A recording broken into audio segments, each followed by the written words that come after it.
My boyfriend said he was spending the weekend with his brother. He was actually at a couples resort with my closest friend, Vanessa Cole. My name is Claire Bennett. I'm 31, and 4 years ago I poured every dollar I'd saved into a tiny warehouse with peeling paint to start a home renovation company with a woman I trusted like family, Vanessa Cole. We survived slow seasons, impossible clients, missed paychecks, and countless 14-hour days until the business finally became something we were proud of. By then we had 6 employees, more work than we could comfortably handle, and a reputation we'd fought hard to earn. I truly believed the 2 things that mattered most in my life were unshakable: my company and my relationship. I'd been with Ethan Walker for 2.5 years. We met at a backyard barbecue through mutual friends, and he had that effortless way of making everyone laugh.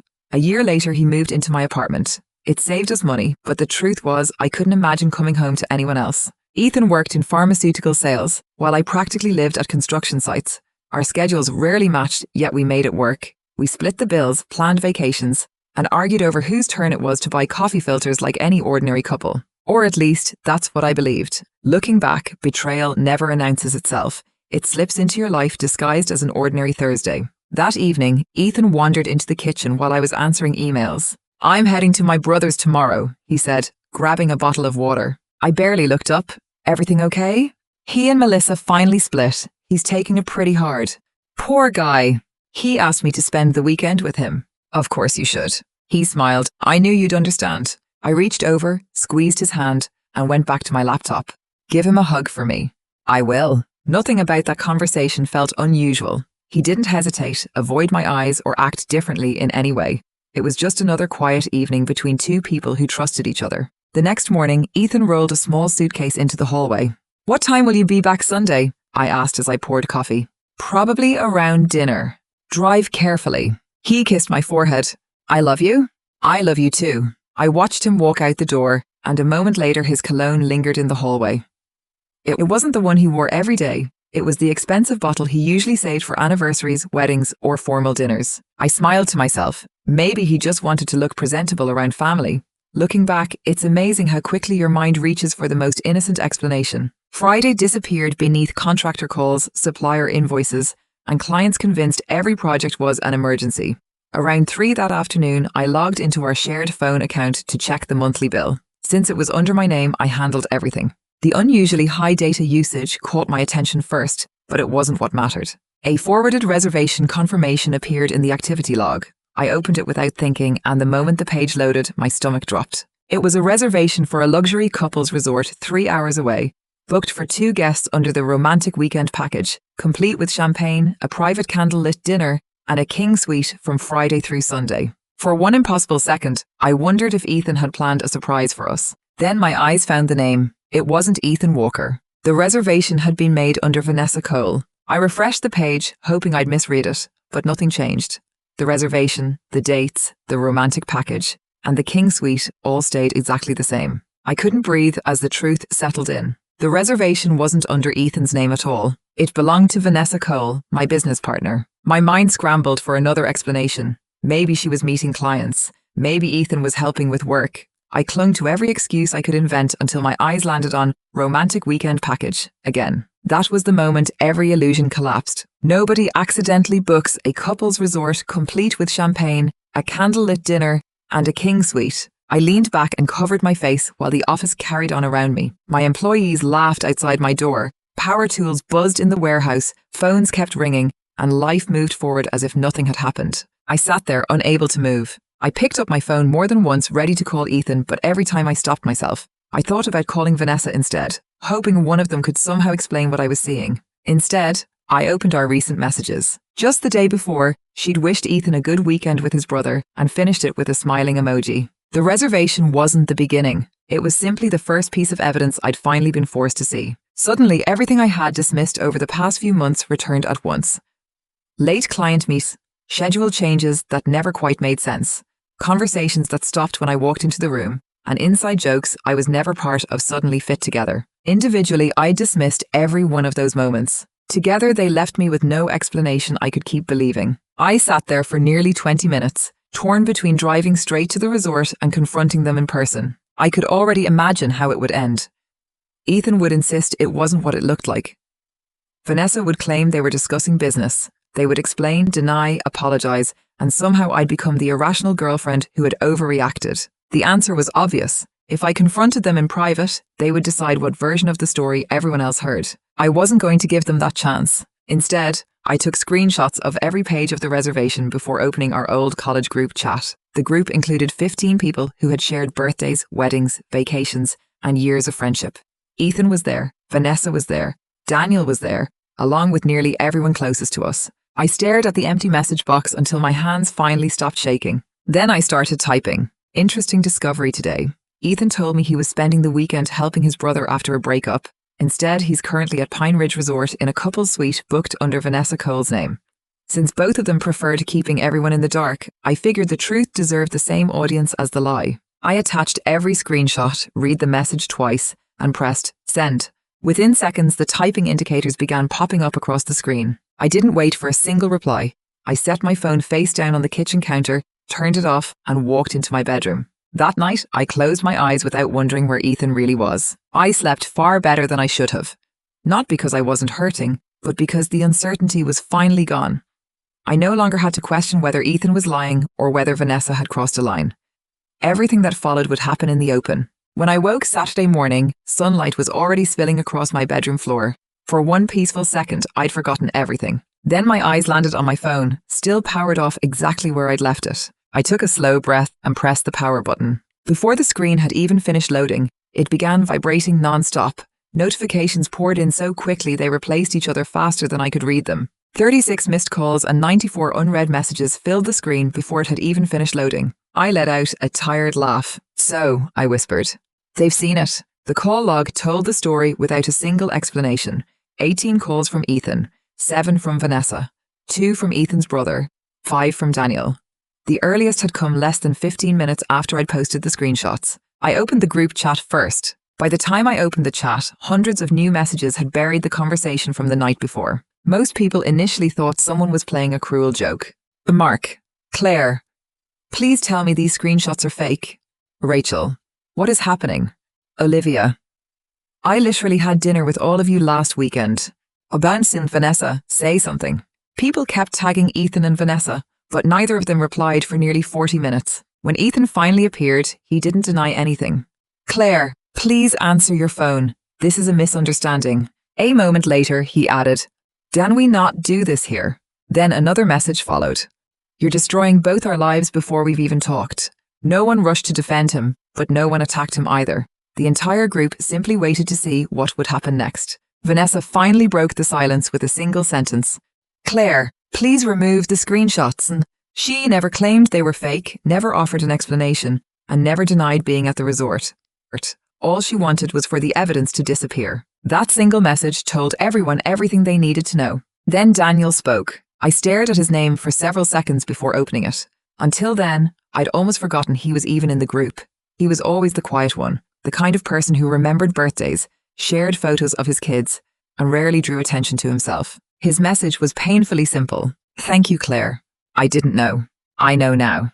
I'm done. There were no insults or accusations, yet those few words carried more weight than every argument that had filled the chat. The conversation fell silent as I pictured Daniel reading those screenshots while his children slept upstairs, replaying every late meeting, business dinner, and unexplained weekend in his mind. For the first time since finding the reservation, I realized this wasn't only my heartbreak. Another family had just been destroyed by the same lie. My phone rang again. Ethan. I ignored the call. The text arrived almost immediately, and eventually I opened the first one. Claire, please, just listen to me before you decide who I am. The messages that followed were exactly what I expected. He admitted being at the resort because he couldn't deny it anymore, but insisted nothing physical had happened. Vanessa understood him. We'd grown apart because I worked too much, and he'd never meant for any of this to become public. Every apology came wrapped in another excuse. Then I reached the sentence that made me stop reading. You're ruining my life over one bad decision. One decision? I stared at the message for a long moment before a bitter laugh escaped me. Nothing about that weekend had happened by accident. The resort wasn't one decision. Neither was booking the room, packing a suitcase, lying about his brother, or kissing me goodbye before saying, I love you. Every step had been another choice. The only thing he regretted was getting caught. I replied with a single message. The reservation was for a romantic couples package with one king bed. You lied about where you were going and who you were with. I'm not ruining your life, Ethan. I'm refusing to protect the lie anymore. Don't come back to the apartment. His typing indicator appeared instantly. Then the calls started again. I declined every one of them. A few minutes later, Vanessa called. I let it ring until voicemail, and she followed with a message. We need to meet before this gets any worse. I couldn't help laughing. Worse for who? Her answer came almost immediately. The business can't survive this. There it was. She wasn't talking about our friendship, Daniel, or the relationship she'd helped destroy. She was worried about the company. I answered with 2 short messages. Monday, 8 o'clock, office. Bring a lawyer. This time she never replied. The rest of Saturday passed in an eerie calm. I folded laundry, watered the plants, and made a cup of coffee that eventually went cold on the counter. Everywhere I looked, Ethan was still there. His running shoes by the front door, his favorite mug beside the sink, his jacket hanging in the hallway. The apartment should have felt emptier, but instead it felt lighter, as though the lie had been taking up more space than Ethan ever had. Sunday would be spent untangling what remained of our relationship, and Monday would decide whether the company survived. Sunday morning arrived with the strange calm that follows a storm. For the first time in 2.5 years, I woke without hearing Ethan humming in the kitchen or smelling fresh coffee drifting through the apartment. His side of the bed was perfectly smooth, and instead of crying or feeling angry, I realized I had already started accepting that this chapter was over. I pulled a stack of moving boxes from the storage closet and began packing his things. I packed everything he owned, from everyday clothes to the expensive gadgets he'd always insisted were worth the money. Every box was sealed neatly. Every box I sealed made the apartment feel a little more like mine again. I wasn't trying to punish him. I was simply making room for a future that no longer included him. While boxing his books, I found a framed photo from a weekend trip to Charleston. We were both laughing at something outside the camera's view, completely convinced we were building a life together. Somehow that picture hurt more than the resort reservation. I slipped the photo into one of Ethan's boxes, tossed the empty frame into the recycling bin, and kept packing. By noon, everything he owned was stacked neatly in the spare bedroom. The apartment felt larger, quieter, and for the first time in days, honest. I called my property manager. Hi Karen, it's Claire Bennett in Unit 4B. Morning Claire, everything okay? I need the locks changed. There was a brief pause. Any emergency? My boyfriend won't be living here anymore. Karen checked the lease. The apartment is only in your name. It is.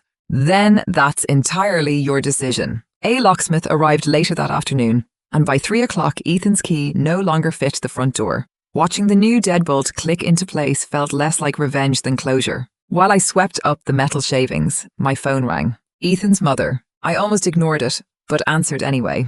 I can't believe what you've done, she snapped before I could say hello. You humiliated my son in front of everyone he knows. I leaned against the kitchen counter. He humiliated himself. Whatever problems you had should have stayed private. So he lies about visiting his brother, spends the weekend at a couple's resort with another woman, and I'm supposed to protect that. You should have handled it like an adult. I did. No, Claire. You acted out of spite. I acted on the truth. You destroyed his reputation. He destroyed it himself the moment he chose another woman over our relationship. She went quiet before trying one last appeal. Ethan loves you. I let out a quiet, humorless laugh. If that's what his version of love looks like, I don't want it. You'll regret how cruel you've been. I glanced toward the spare bedroom, where every one of Ethan's boxes was stacked neatly against the wall. I don't think I will. She hung up without another word. Almost immediately, another call came through. This time it was Ethan's brother. Claire, I owe you an apology. You don't owe me anything. I do. Ethan never came here. I didn't even know he'd used me until my phone started blowing up yesterday. I'm sorry. So am I. He exhaled slowly. I really was going through a breakup, and he turned it into an excuse to disappear. The disappointment in his voice landed harder than all of his mother's accusations. I believed him, I admitted. So did I. He gave a bitter laugh. Looks like we were both lied to. Before hanging up, he apologized once more for being dragged into something he never knew existed. When the call ended, I realized Ethan hadn't only betrayed me. He'd borrowed someone else's pain to make his own lie believable. By the time Monday arrived, I'd already accepted that nothing between us could ever be repaired. I reached the office before anyone else usually did, but Vanessa's car was already in the parking lot. She was waiting in the conference room with her hair pulled back, no makeup, and dark circles beneath her eyes. For a split second, I saw the woman who had celebrated every company milestone beside me. The memory of the resort reservation erased that feeling almost instantly. She stood as I walked in. Claire, what do you want to say? I'm sorry. I said nothing, giving her every opportunity to explain herself. It wasn't supposed to happen. When she stopped there, I realized that was all she had. We never planned any of this. I folded my arms. No? She looked down. I've been unhappy for a long time. Ethan understood me. I almost laughed. You think that makes this better? I'm trying to explain. No, you're trying to justify it. She rubbed her forehead. It became emotional before anything else. I let out a short laugh. There it is. What?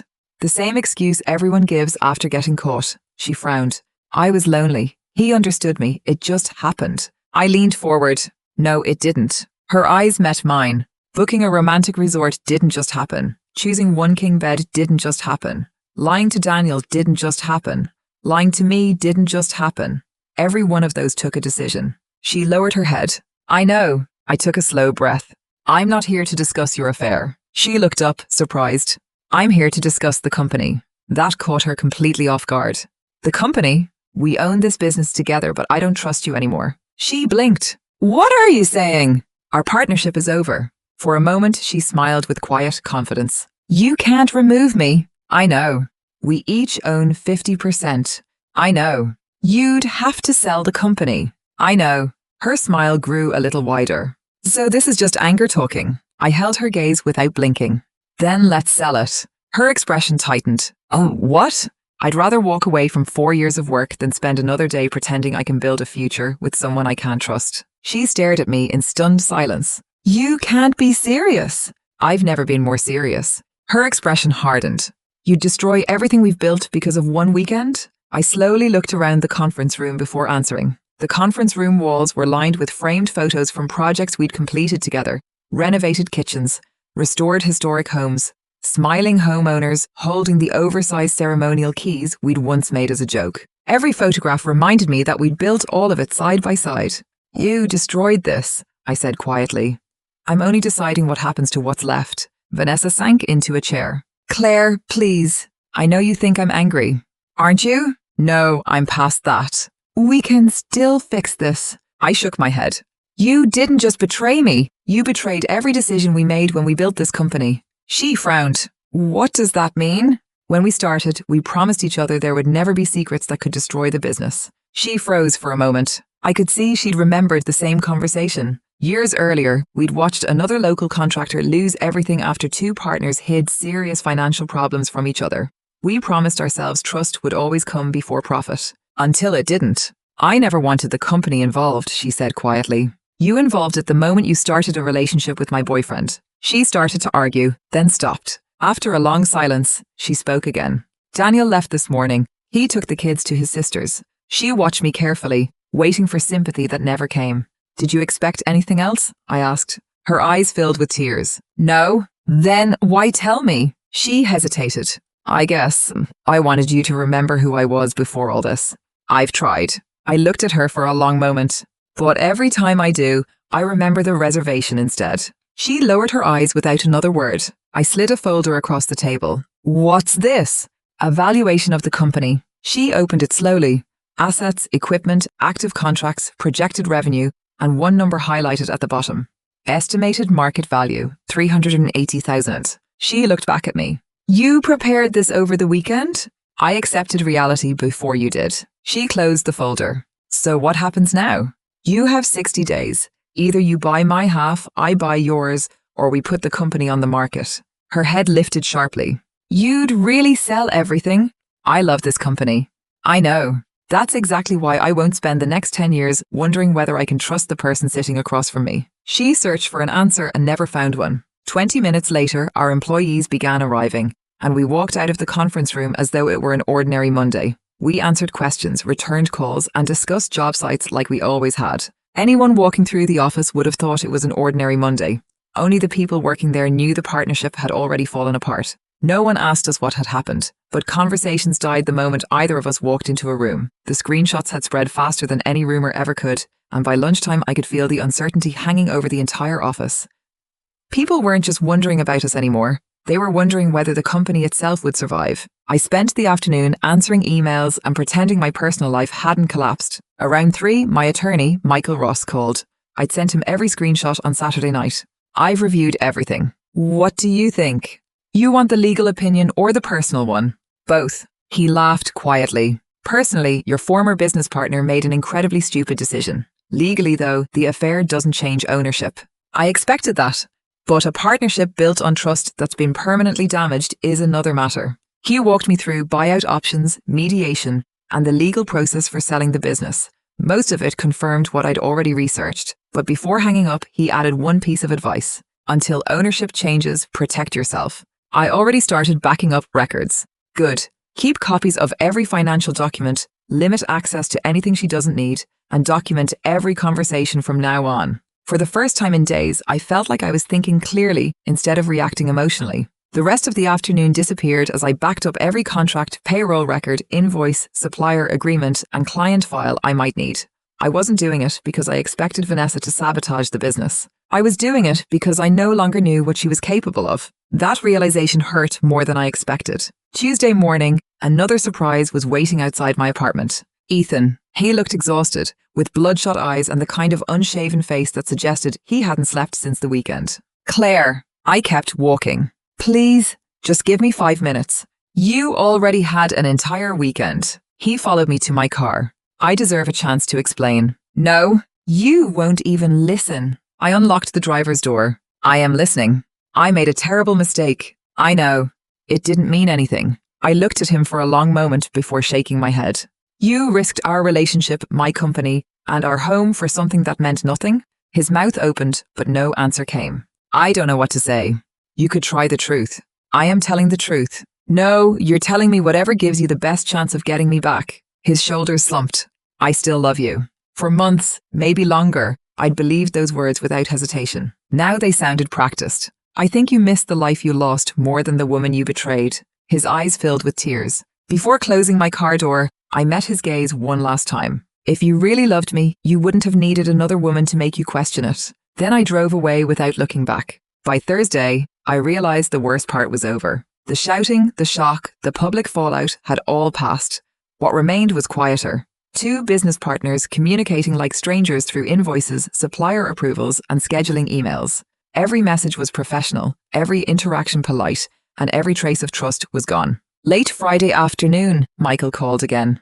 The valuation is finished and I've gone through the partnership agreement. What did you find? A better position than either of us expected. I leaned back in my chair. Tell me, if Vanessa can't secure financing within 60 days, the agreement starts working in your favor. Both partners are legally required to act in the company's best interests. If she's no longer financially able to meet her obligations, her negotiating power weakens considerably. For the first time all week, I felt something besides anger. I finally believed there might be a way forward. The following week passed quietly. Vanessa spoke only when work required it, spending most of her time meeting with attorneys and lenders. By Friday afternoon, she knocked on my office door, looking more exhausted than I'd ever seen her. Do you have a minute? I have 5. She closed the door and sat down. I've spoken to 3 banks, and they all turned me down. I wasn't surprised. Daniel had already filed for divorce. Their assets were tied up in legal proceedings, and no bank wanted to finance nearly $200,000 while her financial future was uncertain. She folded her hands together. I want to make you another offer. I nodded for her to continue. You buy my share. I assumed we'd get here eventually. I need the money now. My attorney finished the valuation. I've read it. The company's worth about $380,000, which puts your half at roughly $190,000. Relief crossed her face. I'll offer $140,000. The relief disappeared instantly. That's $50,000 below valuation. It is. You know I don't have another option.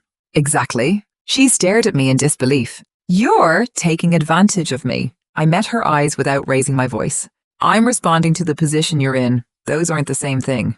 For a long moment, neither of us spoke. Finally, she said quietly, I never thought you'd be capable of this. A tired smile crossed my face. I used to think exactly the same thing about you. She lowered her eyes. I deserve that. Yes. Shao rubbed her forehead. How long do I have? I slid another document across the table. 7 days. She read the final paragraph twice. The purchase price decreases by $5,000 every 7 calendar days after this offer expires. If I wait a month, you lose another $20,000. She kept staring at the paper as though hoping the numbers would change. They won't, I said quietly. After another long silence, she gathered the documents and stood. You're serious. I've never been more serious. She left without another word. The following Monday, the office settled into a new rhythm. Conversations resumed, projects moved forward, and clients kept calling. From the outside, it looked like an ordinary week. Only Vanessa and I knew the countdown had already begun. Around lunchtime, Jacob, one of our project managers, knocked on my office door. "Got a minute? Come in." He closed the door behind him and shifted uneasily. "I've been debating whether I should tell you this. If you're not comfortable, don't." He managed a nervous smile. "I think you deserve to know." I waited. "Everyone here respects you, Claire. That's why we've kept the office running these past few months." I frowned. "What do you mean?" "The supervisors have been covering for Vanessa." My stomach tightened. When she'd say she was meeting clients, there often weren't any. We'd tell customers she was stuck in traffic, visiting suppliers, or finishing an inspection. "How long has that been happening?" I looked down before answering. "About 6 months." 6 months. Suddenly, the entire timeline made sense. This hadn't been one reckless weekend. It had become a pattern, and I'd been the last person to see it. Jacob sighed. "To be honest, Friday almost came as a relief." I looked up. "Relief?" We all knew something wasn't right. The only difference is, you finally stopped making excuses for everyone. After he left, I sat quietly replaying those words. Maybe loyalty had slowly turned into protecting people from the consequences of their own choices. Wednesday morning, an unfamiliar number flashed across my phone. I almost ignored it, but answered anyway. "Hello, Claire." It was Daniel. "I hope I'm not interrupting." "Not at all." He hesitated before speaking again. "I wanted to thank you." "You don't owe me thanks." "I do. You showed me the truth." I walked over to the office window as our crews loaded materials into company trucks. "I kept questioning Vanessa about the late nights," he said. "Every time she convinced me I was being insecure, eventually I started believing her. I even apologized." "I'm sorry." "So am I." For a moment, neither of us spoke. Then he asked quietly, "If you were in my position, would you have wanted to know?" "Immediately. Even if it destroyed everything?" "It didn't destroy anything," I said. "It only exposed what was already broken." I was silent for a moment before letting out a quiet laugh. "My therapist said almost the same thing yesterday." "I'm glad you're talking to someone." "So am I." We spent another 20 minutes talking about lawyers, children, work, sleepless nights, and the strange process of starting over. There was nothing awkward about the conversation, just two people trying to understand how the same betrayal had overturned both our lives. Before hanging up, Daniel left me with one sentence I never forgot. "You didn't destroy my family, Claire." I paused. "You just turned the lights on." Long after the call ended, I found myself standing at the window watching our trucks pull out for another day's work. As I watched the trucks leave the parking lot, I realized I had finally stopped asking why Ethan and Vanessa betrayed me. My thoughts had already shifted toward the life waiting beyond everything they destroyed. A week later, Vanessa accepted my offer. She didn't sign immediately. She ignored my attorney's paperwork, waited through her own lawyer's advice, and finally walked into the office on the third morning carrying a leather folder. She looked exhausted, almost unrecognizable, with no makeup, no carefully chosen business suit, and none of the confidence she'd once carried into every meeting. She wore a plain navy sweater instead of her usual business clothes, and the tired look in her eyes never once met mine. My attorney sat beside me while hers took the chair across from him. None of us bothered with small talk. The conference room, where we'd once spread blueprints across the table and celebrated new contracts, had become the place where our partnership quietly came to an end. My attorney broke the silence. "This agreement transfers Ms. Cole's ownership interest to Ms. Bennett upon receipt of the agreed payment of $140,000. Vanessa gave a small nod while her attorney reviewed the final pages. When he finally closed the folder, the room fell silent. She picked up the pen and hesitated for only a moment. I never imagined it would end like this. Neither had I. 4 years earlier, we'd celebrated landing our first client by eating pizza on overturned paint buckets because we couldn't afford real office furniture. We spent years turning that tiny company into something people respected. Back then, I would have trusted her with everything I owned. Now I wouldn't trust her with my office keys. She signed first. I added my signature immediately afterward. And with 2 strokes of a pen, 4 years of partnership officially came to an end. My attorney gathered the paperwork while hers packed away his briefcase. "I'll clear out my office today," Vanessa said quietly. "I've already scheduled your system access to end at 5. A faint smile crossed her face. I figured. There wasn't any anger left between us. Only the distance that remains after trust is gone. She reached the door, stopped, and asked without turning around, "Claire, were we ever really friends?" The question lingered longer than I expected. I thought about late nights finishing invoices together, holiday parties, celebrating completed renovations, and all the moments we believed we were building something that would last. I think we were. She lowered her head. So do I. Then she walked out of the conference room, and I never saw her in that office again. Owning the company by myself felt far less frightening than I'd imagined. I spent the first few weeks expecting employees to resign, clients to cancel contracts, or suppliers to lose confidence. None of the disasters I feared ever happened. If anything, the business became steadier once everyone stopped covering for Vanessa. Several employees quietly admitted they'd considered leaving months earlier because Vanessa had become increasingly unreliable. One afternoon, Jacob stopped by my office carrying a folder. I thought you should see these. Inside were copies of client emails. Inside the folder were project files Vanessa had claimed she was managing, along with missed appointments, ignored deadlines, and client emails that told a very different story from the one she'd been telling me. One message stopped me cold. We're still waiting for Ms. Cole. This is the third meeting she's cancelled. The email had been sent 5 months before the resort trip. That was when I finally understood the affair hadn't been the beginning of the problem. It was simply the moment everything hidden finally came into the open. While I believed the business was thriving, everyone around me had quietly been covering for her. Ethan, however, refused to let go. The messages became less frequent over time, but they never truly stopped. Different phone numbers, different email addresses, the same promises. He'd changed. He was in therapy. He finally understood what he'd done. He only wanted one conversation. For almost 2 months, I ignored every attempt. Then one Sunday evening, while clearing old paperwork from my desk, I found a handwritten letter from him tucked between 2 folders. I read it slowly. He wrote about regret, loneliness, and wishing he could erase one terrible weekend. Near the end, one sentence caught my attention. People make mistakes. Please don't let one mistake erase 2.5 years. I sat there for a long time before opening my laptop. I wasn't writing because I wanted him back. I was writing because I wanted our story to end. After thinking carefully, I sent him one final message. I sincerely hope therapy helps you become the person you want to be. But what happened wasn't one mistake. It was a series of choices. You hid your relationship with Vanessa, lied about visiting your brother, planned a romantic weekend, and looked me in the eye before telling me you loved me. None of that happened by accident. I paused before typing the last 2 lines. I forgive you because I don't want to carry this for the rest of my life. But forgiveness doesn't reopen a closed door. Please don't contact me again. I pressed send without reading it again. That became the last conversation we ever had. He never replied. After that message, the calls stopped, the emails stopped, and eventually so did the memories that once interrupted every quiet moment. Healing arrived so quietly that I almost missed it.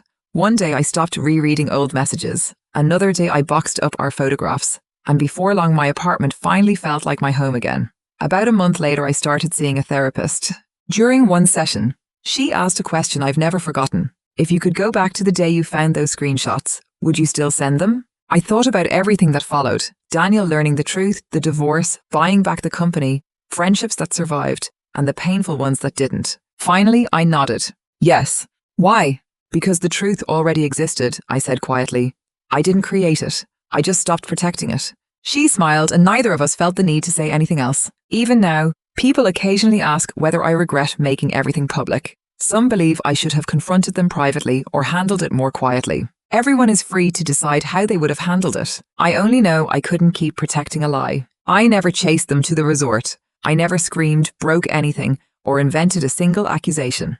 I shared evidence, and everything that followed came from decisions Ethan and Vanessa had already made long before I discovered that reservation. Keeping quiet would have protected them, not me. The moment I understood that, staying silent was no longer an option. Today the company is stronger than it's ever been, not because what happened made us stronger, but because the people who stayed rebuilt it with honesty instead of excuses. My trust still isn't what it used to be, and maybe it never will be. I've made peace with that. Every Monday morning, I unlock the office, switch on the lights, and watch the first rays of sunlight stretch across the renovation plans waiting on the conference table. For months, I couldn't walk into that room without thinking about everything I'd lost. Now it was just another Monday, and somehow that ordinary feeling meant more than any victory ever could. I stood there for another moment, listening to the office come to life around me. Phones began ringing, someone laughed in the hallway, and a project manager rolled fresh blueprints across the conference table while the office settled into another ordinary morning. Life never went back to what it had been. It became something better because this time it was built on the truth.